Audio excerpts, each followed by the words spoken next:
ছেলেটা কে? রসমালাই, আমি তোকে জিজ্ঞেস করছি, কে সে? ড্যাড, আপনি যেটা ভাবছেন ব্যাপারটা তেমন না।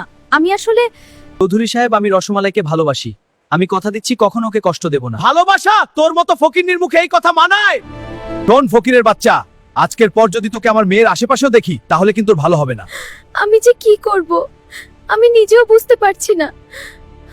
চলো, এখনই আমার সাথে চলো, আর এক মুহূর্ত না। সমরিজ, আমাকে ভুলে যেও না। আজকে আমি কিছুই না, তাই আমাকে তুচ্ছ ভাবছে, কিন্তু একদিন আমি নিজেকে প্রমাণ করব। তারপরই আমি তার বাবার সামনে দাঁড়িয়ে বলবো আমি রসমালাইকে পাওয়ার যোগ্য। হ্যালো, আমি যা বলেছি ঠিক সেটাই করো। ছেলেটার প্রতিটা মুভমেন্ট আমার জানতে হবে। সে কে, কোথায় থাকে, সব বের করো। ড্যাড, আপনি এটা কি করছেন? এবার শুরু হলো খেলা। সবুজ মরিচ কি পারবে বাঁচতে?